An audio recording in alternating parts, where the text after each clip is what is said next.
I do feel like this is a safe place. And I feel like maybe we should share a story that many people in here have felt with their partner at one time or another. And that is our biggest fight ever. Yes.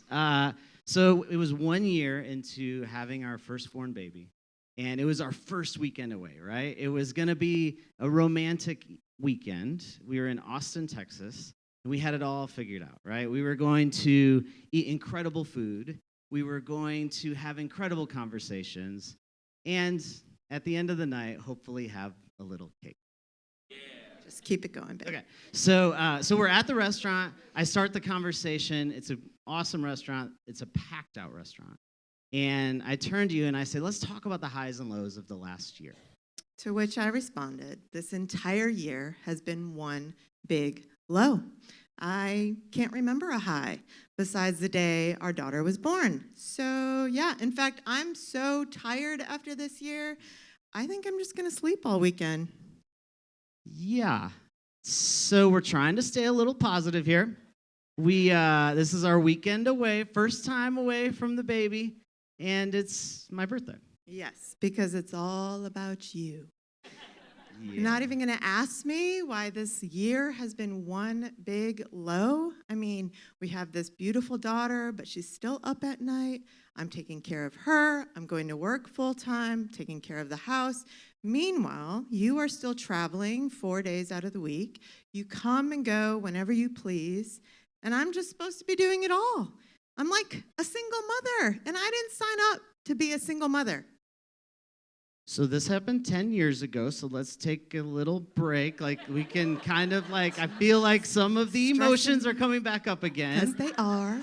And to be fair, like, there was a lot of feelings that needed to come out, a lot of emotions that needed to be shared with me, and I wasn't there to hear it originally. And this was the start to this whole conversation. So ultimately, she stood up, she was yelling at me in the middle of the restaurant,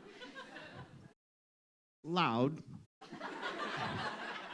and stormed out of the restaurant. We never ordered food, nothing. I had to chase after her down the road, screaming her name, and we walked all over the city of Austin that night. And there was no cake, if you know what I mean. Basically, you were clueless. Yeah, I literally had no idea what she was talking about. Unfortunately, I did not understand. Right, and so maybe many of you in this room have felt what we felt that night, and that is that big tension between love and work. And as you can tell, we had two different sides to that story.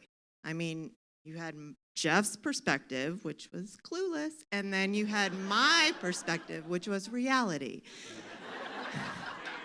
Wow. But there was two different points of view, yet so often we're reading these relationship books that always come from one point of view, and usually it's a male, and usually it's a white male.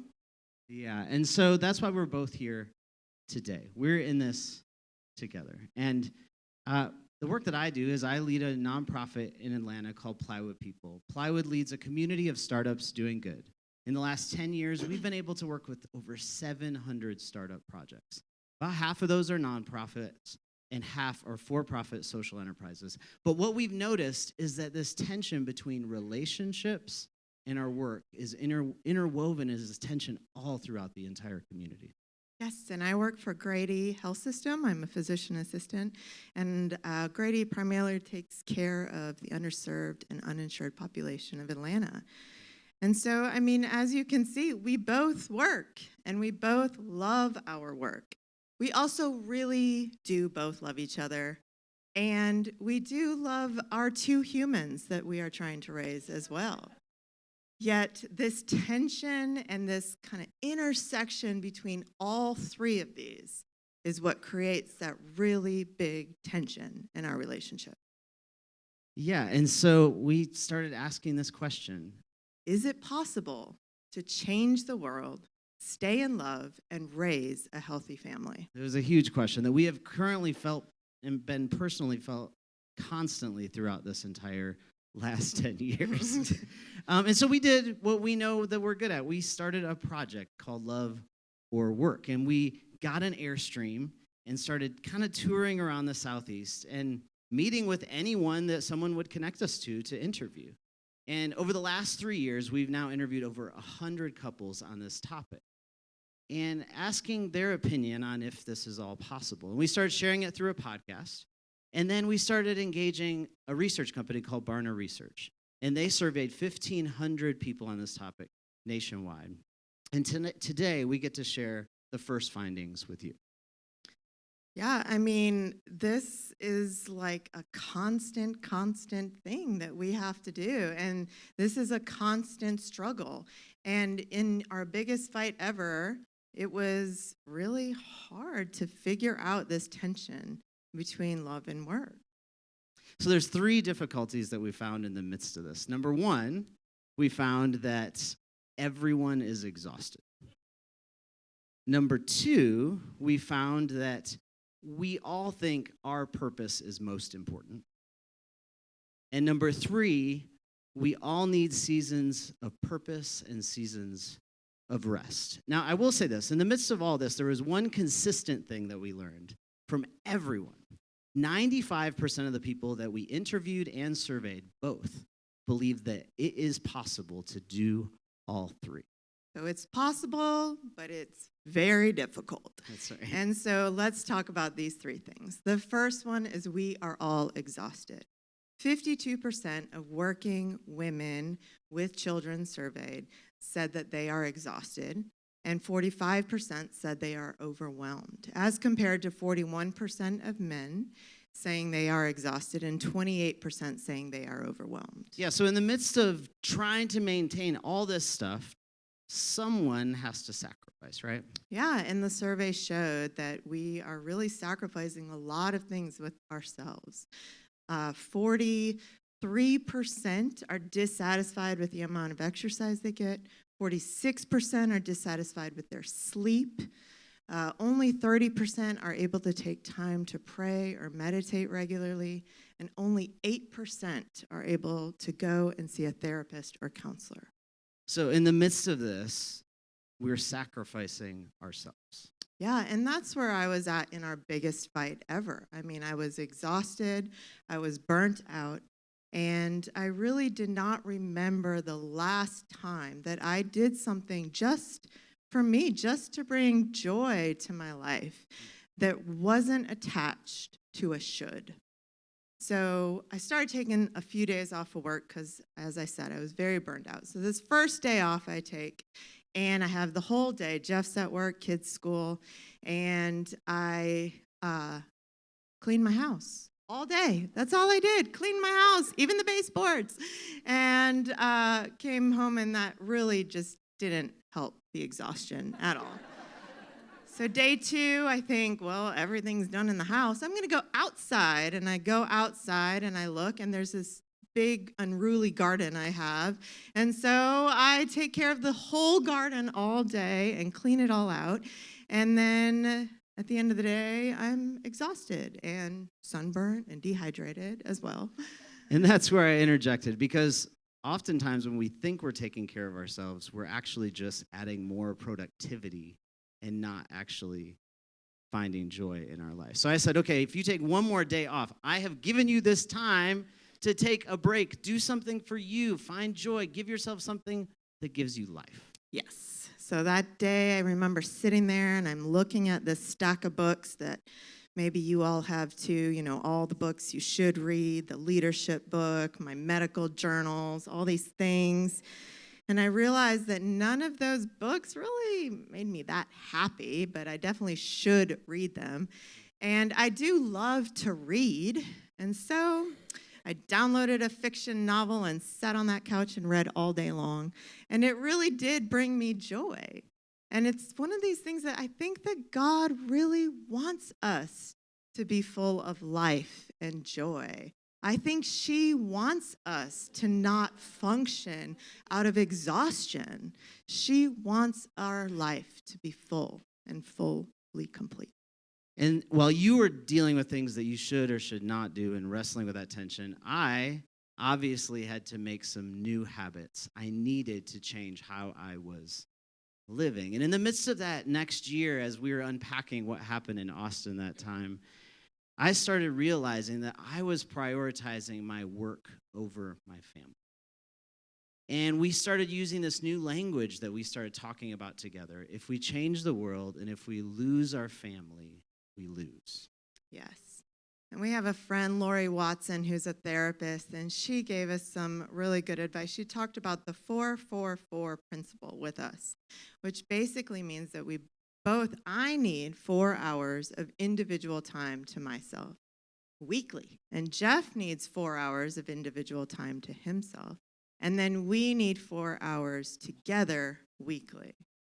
So I know what you're thinking. Oh, that's great. I'm exhausted. You're asking me to add 12 more hours to my life. Great.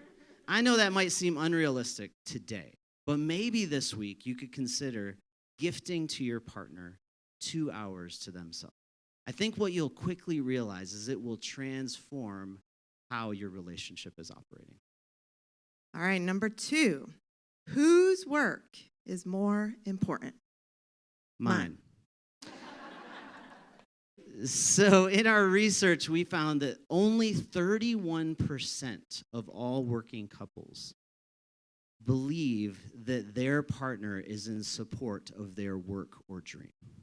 And that number is just way too low.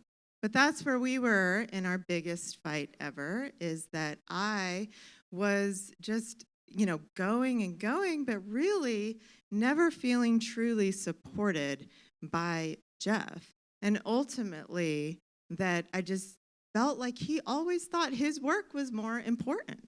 Yeah, until we start valuing the purpose of our partner, we will only be pursuing selfish ambitions in our life. And pursuing only selfish ambitions is never going to lead to that true connection between you and your partner and your relationship. So I had to start falling in love with how André does her work. And the first time I started realizing this was at a soccer game. We were in a co-ed soccer team together, and we showed up to the game a little bit early. We were on the sideline, and we were both kind of lacing up our shoes. You're just waiting for the game in front of you to end. And this play happened on the soccer field where it was a guy broke free from the group, and it was a one-on-one with the goalie.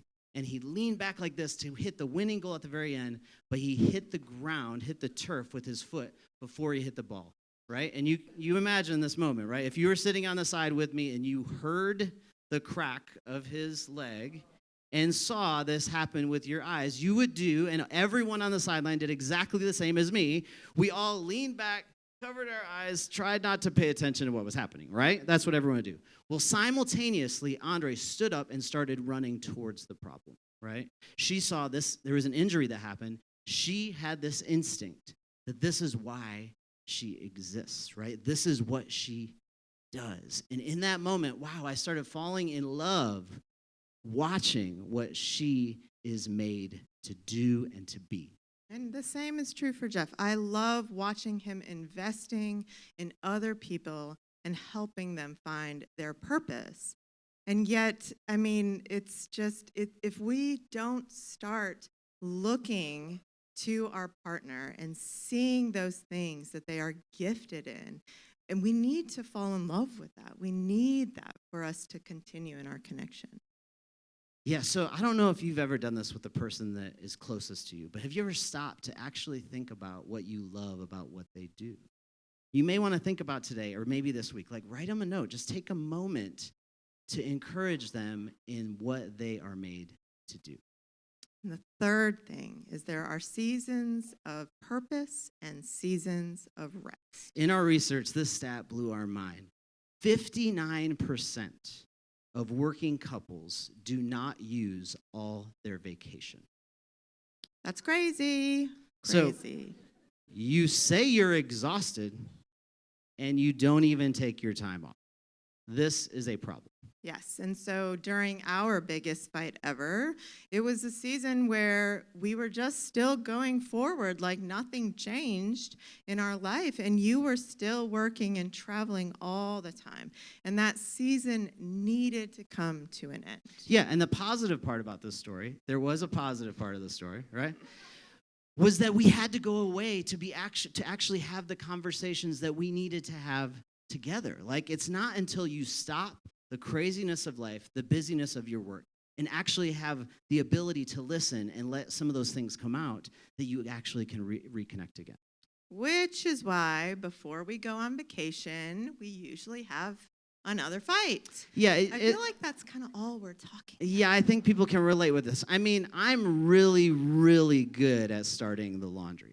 And then, forgetting to move it from the washer to the dryer to the folding. Yeah, I mean, but we wouldn't have any clean clothes if I hadn't started it. Anyways, but then everybody also knows that you want to have that clean house before you leave on vacation, because coming home to a clean house after vacation is like the best feeling ever.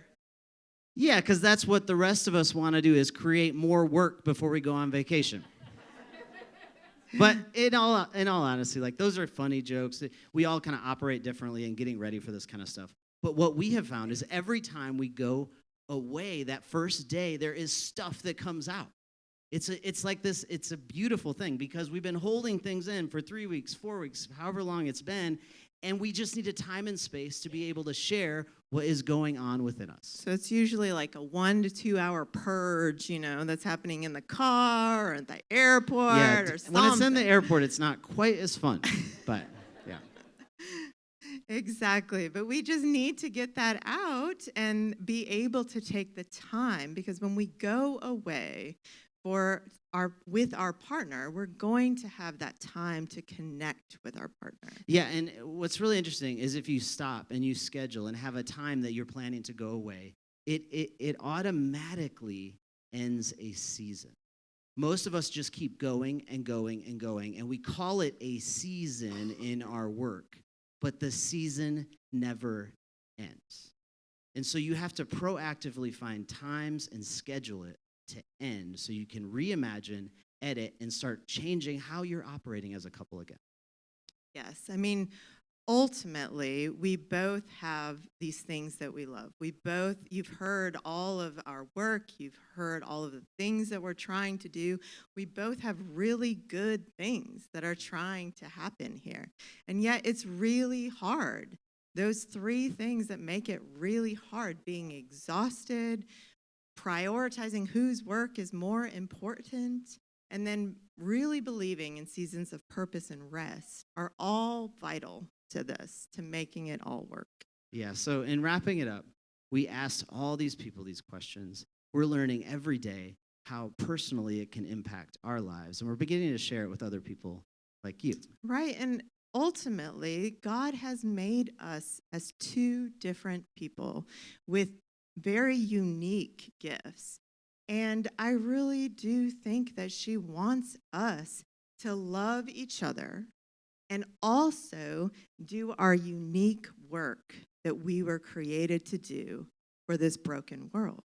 It's a both and. It's not one or the other, not one more important than the other, but a both and. Love and work. So the question isn't simply if. The question is, how will we sustain in the midst of all of it together? Change the world, stay in love, and raise a healthy family. It's possible. Thank you.